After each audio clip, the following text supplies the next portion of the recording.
এলাকা দেখতেই পাই না, সবচেয়ে সুরক্ষিত এলাকা তার দাবি করেন। না, সবথেকে সুরক্ষিত এলাকা তার দাবি করলে এসব ভুলভাল দাবি করলে হবে না।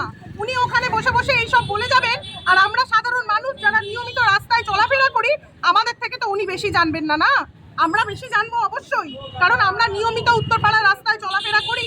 আমাদের চোখের সামনেই নারকীয় ব্যাপারগুলো উত্তরপাড়ার বুকে হচ্ছে, দীর্ঘ অনেক বছর ধরে হচ্ছে, আমরা সেগুলো দেখছি।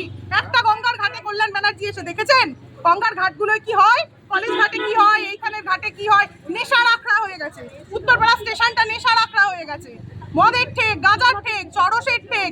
হিন্দমোটর স্টেশনে রাত্রিরে 8টার সময় নামতে ভয় লাগে।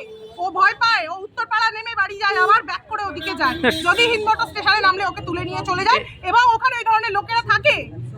এর পেছনে কি শাসক দল রয়েছে বলে মনে করেন? কে শাসক দল আছে না কারা আছে কি আছে সেইগুলো আমরা কি করে বলবো? আমরা সাধারণ মানুষ, বুঝতে আমরা সবই পারি, বলতেও আমরা সবই পারি। আমরা সাধারণ মানুষ, সবাই সবকিছু দেখতে বুঝতে পারছে, কিন্তু কেউ প্রশ্ন করছে না রাজা তোর কাপড় কোথায়।